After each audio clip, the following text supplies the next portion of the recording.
took a 16th one night in my living room and I had to lay down. And that's my whole resume with OxyContin. And I'm a fucking mule. I could eat 2,000 milligrams of THC and live a 16th of one of those pills. I popped, it was just a little piece, nothing. My blood pressure dropped so fucking much. I just laid down, went to sleep, and I knew my pill career, I'm doing that. I never even let it start. Really? Never even let it start. Can you believe, brother? In 2 weeks, it's going to be 10 years since I've done that wipeout. I want you to think about that. Wow. I want you to really think about it. I still remember being at Cobb's with you that January. And like going, it's been 2 months. I don't know if I can really do this shit. Like, I don't know if I control this feeling, and I control it. So you, like, when you quit, what was like the first week like? Hell. Hell. The first 2 weeks were hell. Did you think about going back, just like you can't do this? Or did you know that you had to make a change? I had to make a change. I knew that my spine was starting to hurt. I knew Your spine was starting to hurt? Yeah, I was starting to get jolted. Oh.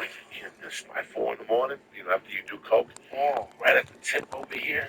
A lot of people who've done coke get like Parkinson's. Yeah, fuck that. No. Once I started, do you think that's related?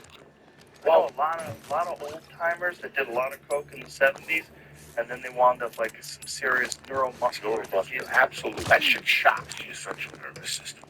There was times I did cocaine that was like electric. It was like when you put that thing in your hand, you feel electrocuted. You can feel the electric in your body and everything like that. Like in your brain, like you can actually see the neurotransmitters are fucking on fire. You can feel it. I can tell. Well, that's something 2 or 3 nights below that week. I had no control. I really had no control over my material. I had no control over my delivery. That's what like you're just the way you treat my face off. Yeah, you can't grip it. You can't sell the joke. The facial doesn't connect with the hand movement or the breathing. So, like, I knew that was always going to be a danger in the future. Now, I take all that for like a year. I drink those, what's your buddy's name that makes the neurosurgeon milkshakes? The football player that fucking beat the guy up. Romanowski? I took all his stuff for like a year just to... Did you? Yeah, the orange drink and stuff.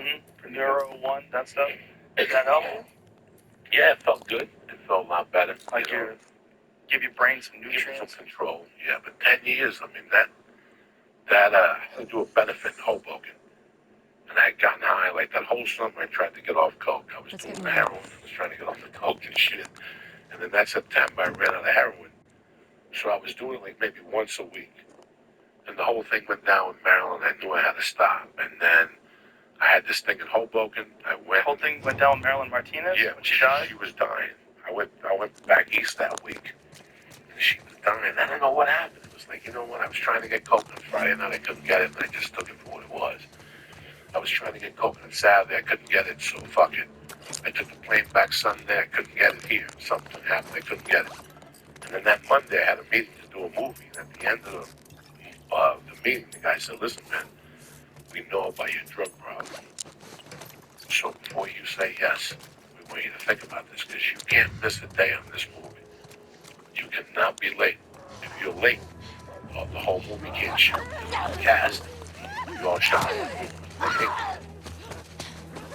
So I thought about it. I'll do it. And that was the roughest month after because I was just going home before 8 o'clock would start. I would just go to bed. Because 8 o'clock was my cocaine time. That's when my body would start to ache. That's when I couldn't even... You could be telling me the most important thing in your life and I'd be watching you, but I couldn't hear. All my mind was focusing on was getting that blow at 8 o'clock. And then I would figure out how to get the $60. I'm going to go to the ATM machine. I would shoot over the rock and roll routes. There's that ATM machine in front of rock and roll routes right there. Yeah. And I would take $60 out there. I would run every red light to get to the ATM machine. We gotta get the fuck. And then from there, I would just make the U-turn, go to my dealer's house, go home, leave the coke there. And now it's ready for the night.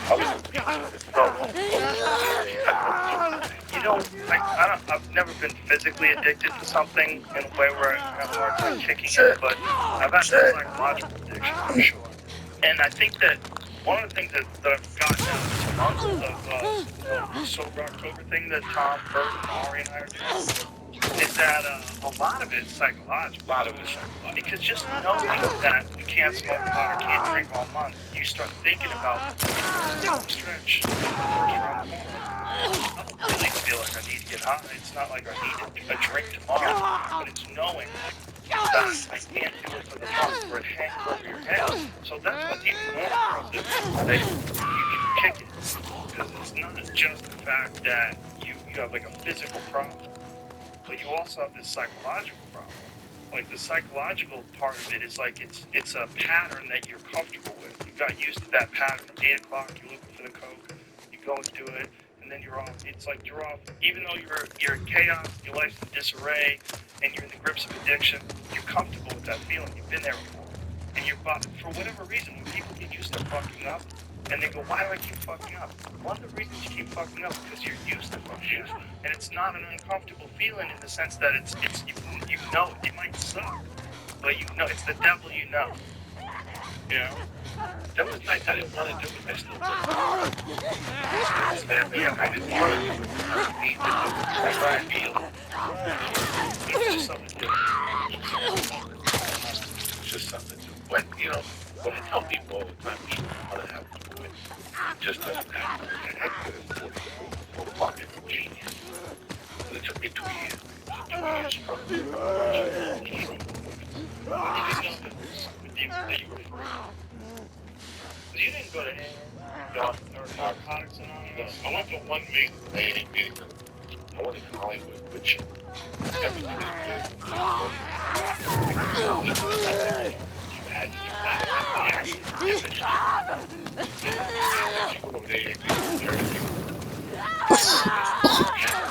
Fucking talking from the home. You go to the meeting in Hollywood, you got people with tattoos on their room. Helping each other, you know, it's a fucking jamboree. They're just happy to be in AA. Yeah. Like it's a new clan that they're in. And then what happens is, after about 2 months in this area, for some reason, I've noticed because I have a lot of friends in AA, somebody approaches you and says, oh, hey, you know, what's going on? You're like, I'm struggling. You're like, why have you seen Dr. Bob? You're like, Dr. Bob? He goes, I'm just making this thing. Right. I'm like, Dr. Bob, oh my God. Tell them about Dr. Bob. Tell Joe about Dr. Bob has changed your whole life. So basically, you'll see Dr. Bob, he gives you bullshit, referendum, whatever, prescription, what you have. You know, you're bipolar, you're this. Now they start shooting Adderall at you, all the other shit at you. So you're really not sober. You're really not sober. You see, now, after I got clean, I discovered I had a problem. I discovered I was bipolar, or Johnny Robots, or this, or that, or this. Right. Now, that medication they give you, you know, on top of the opiate epidemic, how bad a fucking Adderall? Adderall is so How fucked up is Adderall?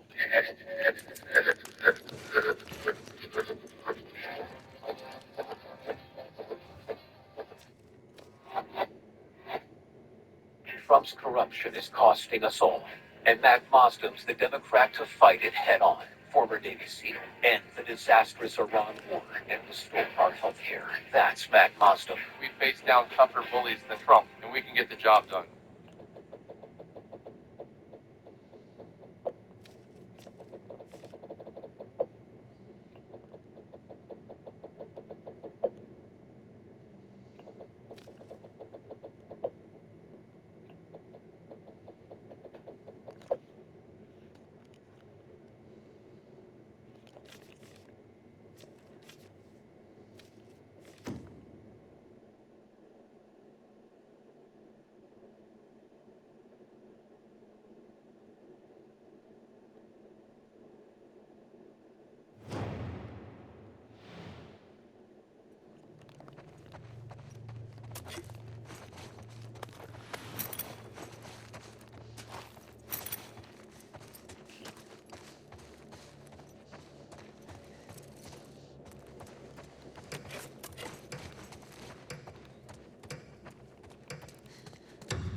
When you think of the word cult, some things probably come to mind.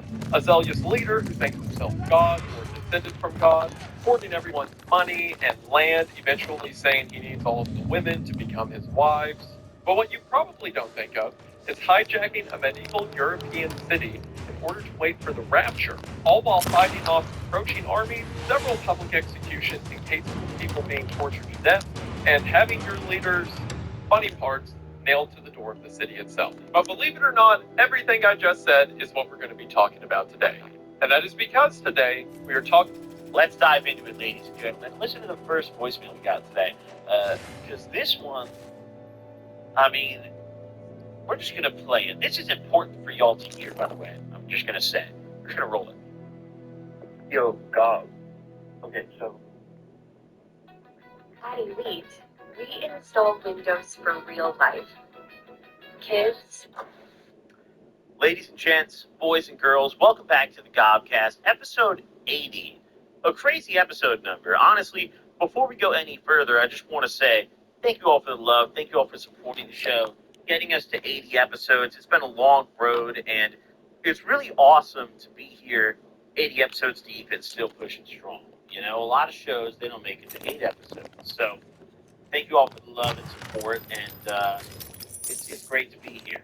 Today on the show, we have a wonderful caller episode because I asked all of you guys about your worst psychedelic experiences. I want to hear about your bad trips, and specifically the worst trips of them all.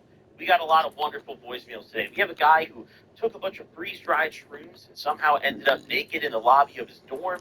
We have a dude who took a bunch of psychs, and I believe they were shrooms, but I have to listen again. Then he shit himself in front of his mom. We have a bunch of other crazy stories today. Honestly, I don't want to spoil too many of them. You can't blow it this early into the episode. But what I will say is we're in for a fun one today. And I'm also going to take a little time to tell you guys the stories of some of my bad trips personally. A bit of a twist on the caller episode. So make sure you guys drop a like on this one. Sub if you haven't already. Get comfortable. You know, grab your snack, grab your drink, grab your smoke, whatever you've got. Get ready for the episode. And before we go any further, I want to address all the viewers who are wondering, how do I call into the show? I get this comment every day. People say, Goblin, I called you, you didn't pick up. How do I talk to you? How do I get on the show? And it's actually very simple. For those of you guys who are new here, all you have to do is scroll down below and check out the pinned comment. And in the pinned comment, in the comment section, the one at the very, very top, from myself, there's going to be a link to my Instagram page. And all you have to do is go follow me on Instagram or Twitter. Both of those profiles will be linked. And check my profile. And any day you want to call in, wake up bright and early, hop on my Instagram, specifically the Gobcast official Instagram, @Gobcast, and check out the story.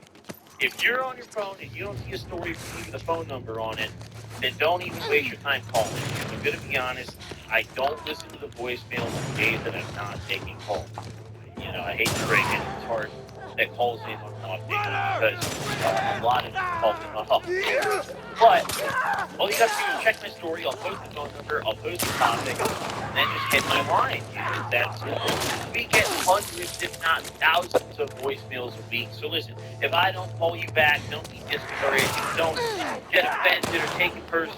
It's just you guys call in to support the show, but I can't call everybody back. But I don't want to waste any more time today. Episode 80, man. I want to hear about you guys' bad trips.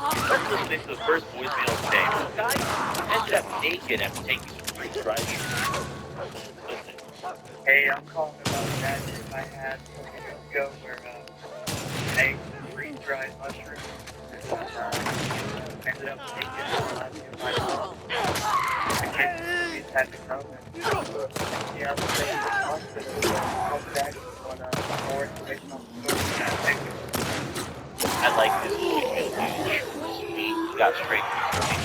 But before I even call him, I mean, two things. First off, freeze-dried shrooms sound far more regular, like, fresher shrooms. You know, when I was younger, I don't think I ever ate a freeze-dried. You know, we would get them, there was definitely still some moistness in there, and we would just put them on bread and eat them like that. Nowadays, I feel like everyone gets chocolate or, like, capsules, little different forms to make it more tolerable. Like, dude, freeze-dried shrooms sound gross. with like powdered fungus all up in their teeth? And also, why is it so common that big size should get naked? Like, is it a horny thing, or is it like a, like, you know when people get hypothermia and there's supposedly they just strip naked? Is that the same thing? You're just taking out shrooms and it's just like, yeah, I just pulled the watch. You know, it's a symptom of tweaking. I hope you picked up, dude. The last Polar episode was kind of tragic.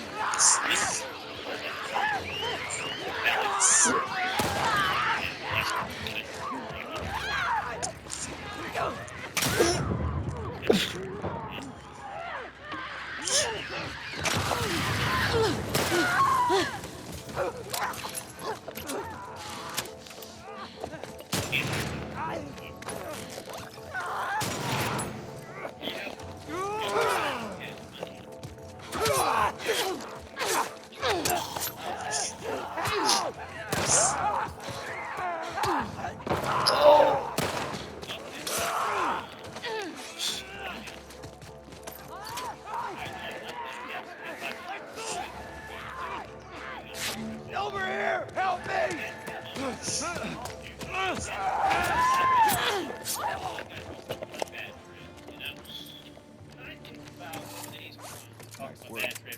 Thanks. That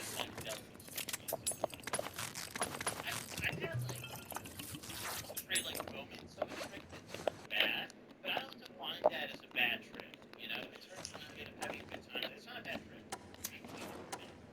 But I've had one on shrooms and I've had one on acid. Acid was so significant that I haven't taken acid ever since. It was in March, I think it was 2021, and I was in downtown Chicago. I was in a hotel room with my girlfriend, and then we both took these tabs, and like I don't know what it was. I don't know if it was a confinement that was made, just fresh or what. But as we started hitting, these tabs was way stronger than either of us expected. And I'll keep this kind of brief because homie said he needs me to call in 5 minutes. But we take those tabs and they hit us really hard. And my girl started making me hurt. She starts asking me, it made me uncomfortable as hell. It kind of sent me in a smile. She asked me, she's like, oh my god, are we okay? And I'm like, what? Like, what kind of question is that? That's like maybe the worst thing you can hear when you start coming up on tabs of acid that are stronger than you thought they were going to be. And I was like, what are you talking about? Like, are we okay? They hadn't quite hit me yet. Then all of a sudden, I'd gone over to the bathroom. I don't remember if I went to like take a piss or what, but I somehow ended up in the bathroom. And it hit me really hard when I was in the bathroom. Like, everything around me just started almost melting. Like, my perception of what was around me got completely obliterated. I started feeling really uncomfortable and shit. Just, I told this story on my main channel in full, and this is like a brief summary of it. Also, the front summary of it. I'll pregame all the Polar episodes here. But, you know, I'm in the bathroom just freaking out. My girl was freaking out. I walked back out of the bathroom after just getting almost locked in and stuck in there. She's on the bed, like, freaking out. She's starting asking me, should we call 911? I'm like, what are you talking about? Like, what do you mean? We have a bunch of shit in our room. We just dropped tabs. We need to call 911. Like, that's the worst idea I've ever heard, supposedly. So I start tweaking out. I want to go out to the balcony. I'm like, man, I need a breath of fresh air. The hotel room we have has a nice balcony. I'm going to God. She'll be outside in the park. Fresh air. Let's do Yeah, this. I do it. She's freaking out. She's literally back. Don't go outside. Don't go outside. It's not safe out there. It's not safe out there. Let's see what's up. Hear that? We got her! Right over here!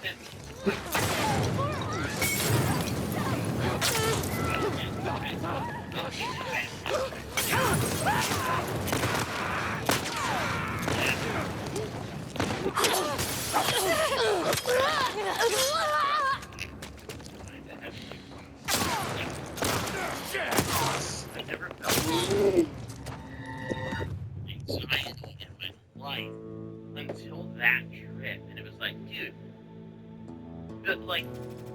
I'm trying to think of how to word this. How bad this acid trip was and how scary and stressful it was outweighed how good my best trips were. Like, this trip was worse than my best trips were amazing, and that scared the fuck out of me. So after that, I transitioned to taking shrooms a lot.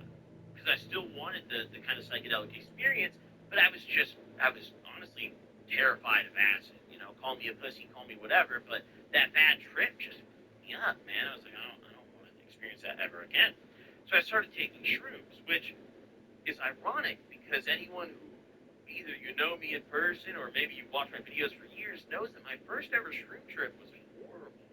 And it was my first ever bad psychedelic experience, and it turned me off of all the other psychedelics. And we'll probably talk more about it later, but to keep it brief, I ate the shrooms my very first time. And typically, at least in my opinion, you only need like 2 grams to have a great trip. And 8 is a lot. But an 8 is like, I don't know why it is. It's like the standard dose that people imagine when you're just eating dry, regular mushrooms. And me and a couple of my friends, we each ate these shrooms. I literally went into a grocery store and stole slices of bread out of a sandwich, like out of a bread loaf, right? We just opened the packs up of like Wonder Bread and just pulled 2 slices each out and walked out of the store with those slices in our pocket, and we had like a thing of peanut butter. And we just made shroom sandwiches and ate those. And that was the first bad psychedelic experience in my life, and probably still the worst. Probably worse than the acid trip even, because I was just so unprepared for that experience. I mean, I remember I ate the shrooms, and I'm sitting there. We had no plan, first off. I threw my homie who wasn't planning to trip the keys to my mom's car when we were driving around for the night, and I was just like, all right, I'm going to eat the shrooms and just sit in the back seat, and like, hopefully you guys figure out like where we're going today. And lo and behold, my homies didn't figure out where we were going that day. So I ended up, as we're riding on the car, getting super nauseous. There was more to it than this, but eventually I ended up like super nauseous, asked my friends to pull over in this random neighborhood we were cruising through, and I just got out and laid down on this guy's fucking lawn.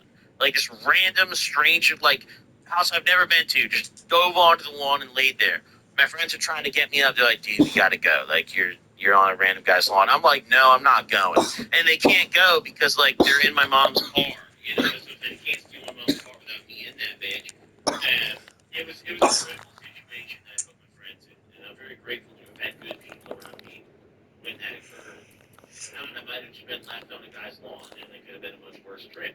But, you know, alas, eventually I came back around to shrooms. After that experience, I plunged them away, because I was just literally, I was like vomiting in this guy's lawn. Let's get moving. Making my stomach hurt. When you eat shrooms, you know, especially just raw actual mushrooms, it can upset your stomach a lot. It fucked me up. I'm sitting there, cringing around this guy's lawn, like, you know, throwing up. You know, everything around me is moving. It's a totally different sensory experience than acid.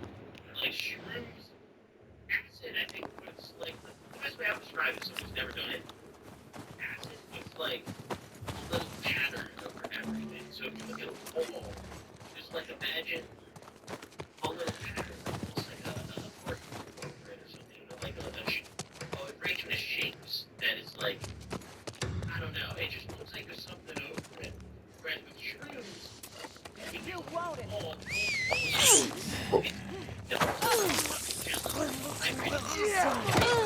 It's a very different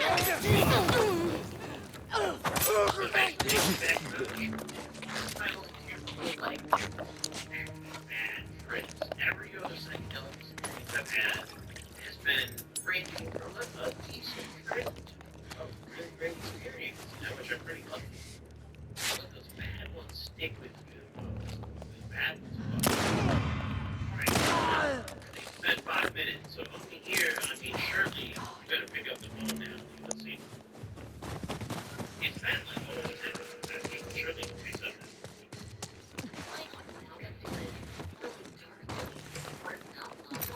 Aiding also is a Republican in Florida and was business partners with a MAGA donor.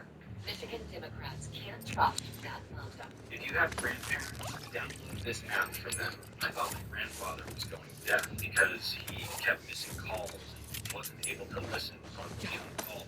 I see him!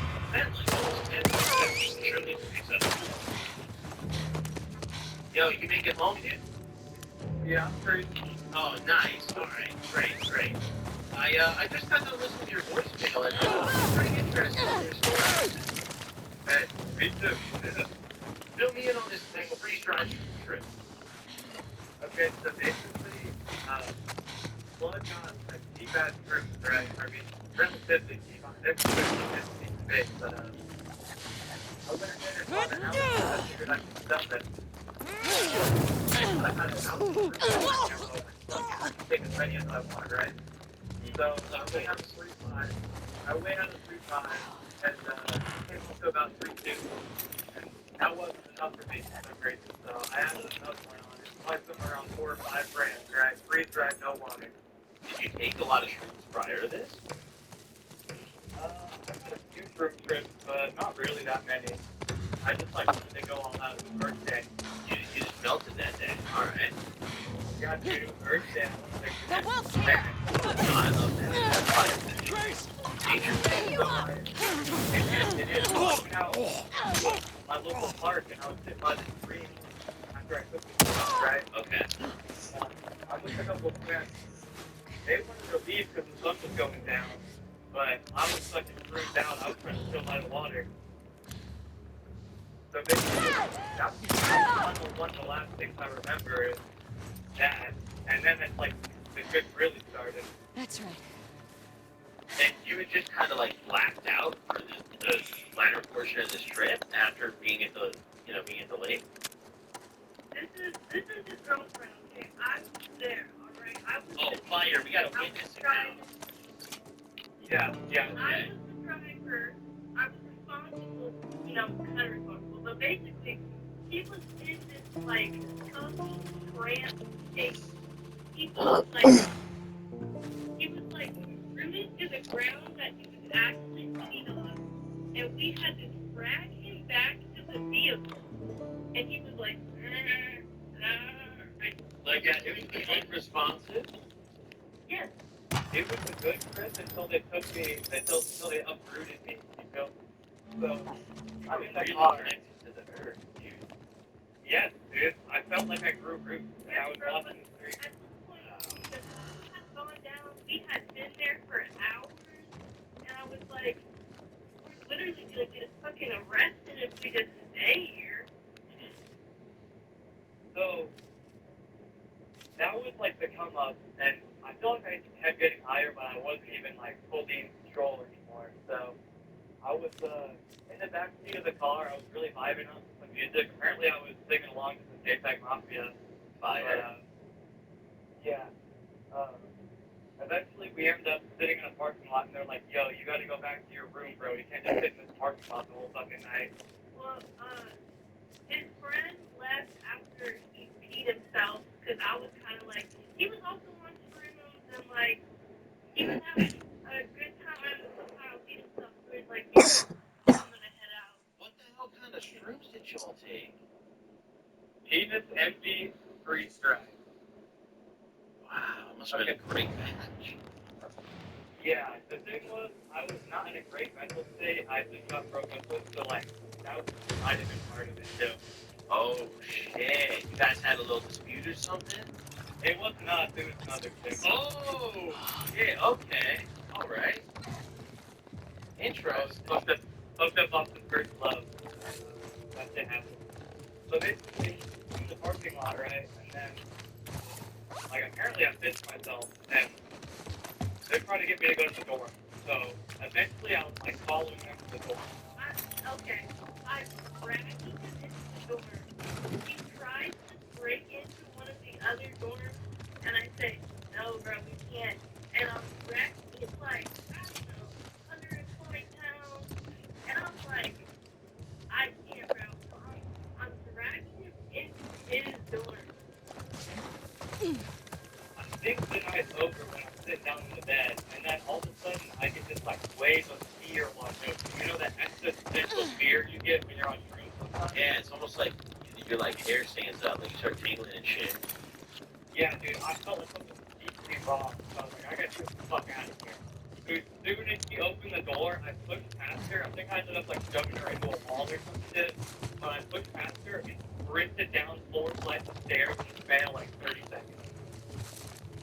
It's like let get out the crate or something. It was like all of a sudden I had turned into this evil being, and he just had to get away from me. Yeah, I was gone.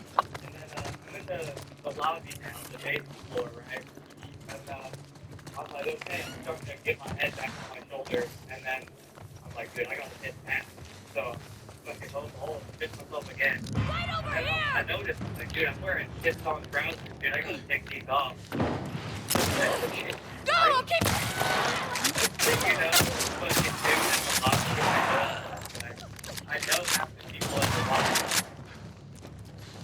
And you're just down there butt ass naked, just like chilling, or like, what do you like?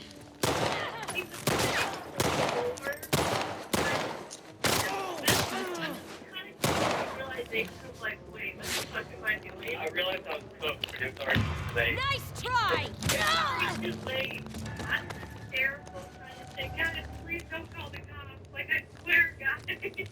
Jesus. But the cops come and he just ends up, you know, sitting in a chair being like, I know I'm doing. Yeah, I'm sitting. Okay, the cops come. I remember this part. I come back too. I'm sitting in the chair with my hands folded in my lap, and these cops come in, and they fucking know it's me something to do with no fucking clothes on. So they throw me on the ground. They actually gave me a bruise on my shoulder for throwing me from the chair to the ground. They're asking me all these questions, and I mean, I know my shit, so I didn't say a word. I was completely silent. They're like, what's your name? Where are you from? What's your name? For all this shit. I'm silent. They're like, did you hear me? Do you know anything? I was like, guys, I'm the one giving them the information, and then I'm like, guys, do you understand what's going on right now? Like, can you not do this? And they're like, young lady, you need to stay away. Young lady, you need to stay away from him. He's a threat. And I'm like, he is not a threat. He's my boyfriend. And then they ended up pushing me back because I'm trying to like be there for him, and they're like, you can't, bro. You're not family. You're not married. Like, we gotta take him away. Like, you can't come with us and all this shit. So first they were going to take me to jail for public intoxication and public nudity, but they had to get meds on me because I wasn't responsive. So they fucking strapped me onto a gurney and had me wheeled out to the ambulance. Oh, that's gotta be a nightmare. It felt like I was going to space. Like when we were traveling in the ambulance, dude, I don't know if the people that were handling me were actually physically disabled, but they looked so weird. Like their eyes were small and I don't know. It's really hard to explain. Look like some mutants. Yes, dude. It actually looked like I was in a Fallout game. So you get strapped down, you get in this ambulance, and what happens when they take you to the hospital? How long are you there for? So they told me that once I was okay, that they'd probably take me to the jail and hook me. But I waited so long. Like I was tripping so hard. I was there for like 8, 12 hours, maybe even longer. And then they just left. They left me there. So the cops left me and my family comes to get me. All they do is give me a piece of paper saying the charges they have. Apparently, Oh. the DA was dealing with fucking criminals. Yeah, like it's not the biggest thing to worry about. Yeah, they were like, yo, this fucking tweaker, dude. This he's gonna be homeless in 2 years, bro. He's out here naked in the dorm room. Dude, fucking. They want to figure themselves out, but the court had to tell at me, and I had like 20 years of that. But no, I came back and I was like, dude, I'm not doing this shit again. I'm not doing this shit ever again. So, Wait, I'm curious. When you went to the hospital, did they just leave you butt ass naked, or did they grab you? Like, what happened? How did you get clothes again? Well, I was going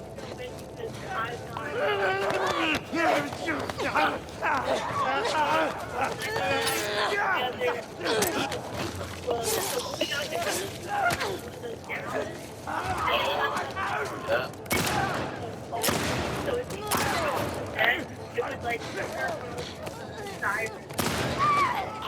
Yeah, I thought you were fucking nuts. yes, I'm afraid of the old person. No, I remember seeing the nurse. I was like, yo, you'll never see it. What? And she's like, what? Like, you know, and I'm like, dude, I took all these rooms, and now I'm here. And we just both start laughing. So, What was like in terms of the story repercussions that could actually happen? How did they? So they were actually really mad. But like, dude, they wanted so all I really had to do was write an essay saying that I was trying where I was wrong and why I would never do it again. And then I had to, I was on academic probation for a year. But that's not like real court probation, that's like school probation. So Yeah, I mean, academic probation should get better grades, right? yes and no. That's what it usually is, but they were like on my ass basically. If I got caught for anything else, they'd have got me for like everything basically.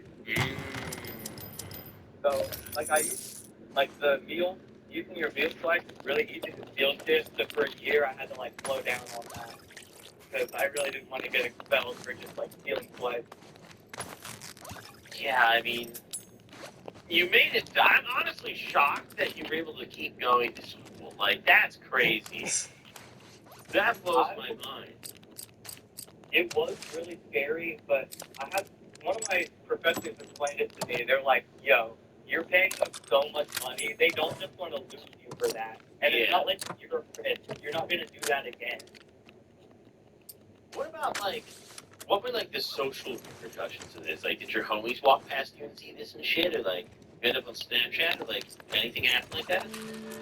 Yeah, I was really worried because we have like a story that everyone in the school can post to. I thought I was gonna end up on that with my dick and balls hanging out, but as it turns out, no one got me. So I was fine. You got lucky as hell. The front desk workers, I got some looks from the front desk workers, but that's about it. Oh, because they were down there to see you, right? Yeah, they were the ones that called the cops. Oh, man. They're never going to forget that night, dude. Oh, yeah, sure. You gave them a real fucking night to remember. Dude, I gave a fucking story to my kids to remember. Do you still take shrooms at all? I haven't since then. That was like 2 years ago. Oh, shit. You think you'll ever go back? Try them again? Not as hard as I did before. I made a promise to myself I wouldn't do that shit again. But, like, the other people in my life through that. Because, like, at that point I learned it's not just me. Like, I'm really fucking up everybody.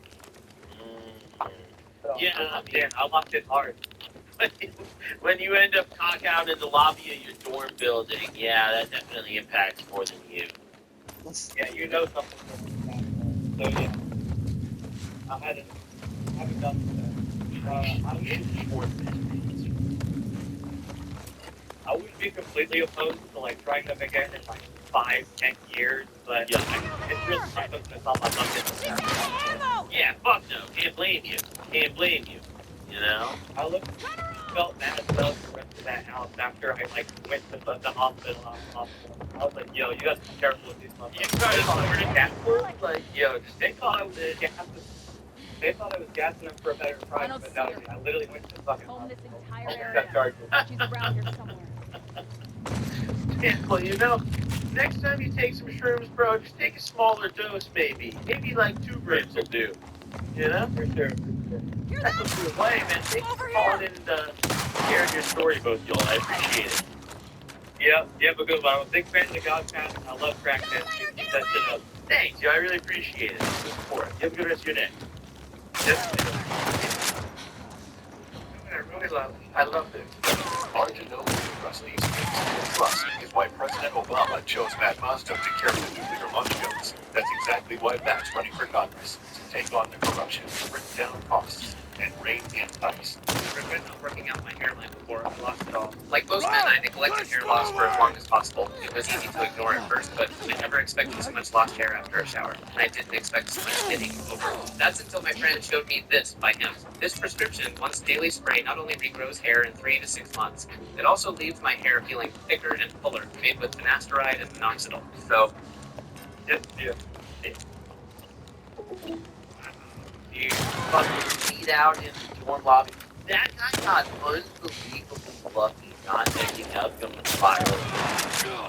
I feel like it's so many of those like college pages on Instagram. I feel like every school has those pages where it's just they post all the crazy shit. Bro really could have been on there with for all the time. You know? Like that's fucked up. everyone will see that one day.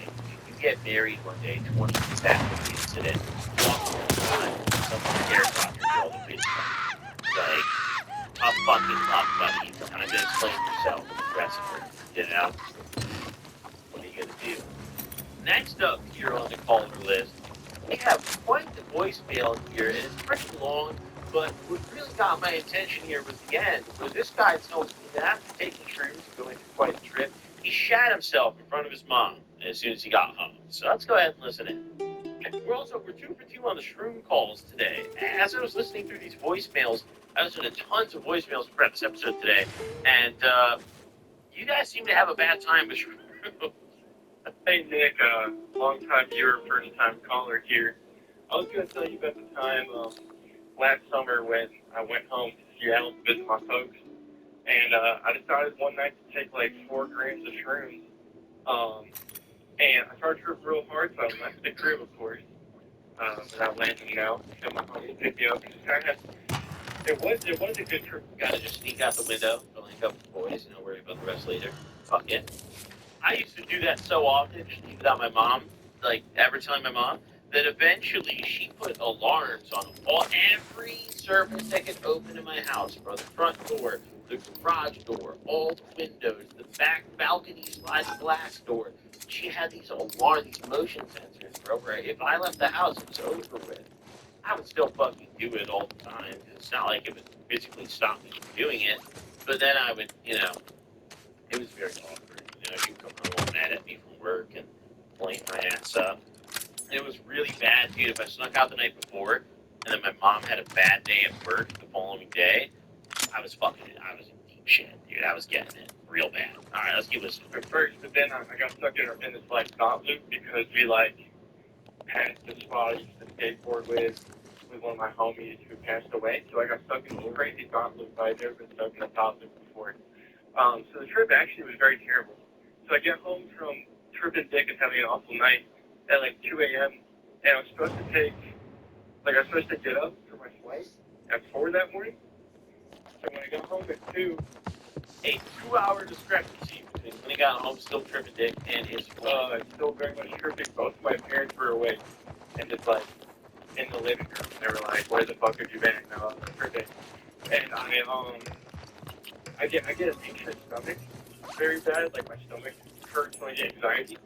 And I guess with the mixture of the shrooms going on and the fucking anxiety from looking at my mom's disappointed face while I was tripping dick and having a whole trip, I literally just shit myself, like sitting right, like I just got hot, like kind of burning.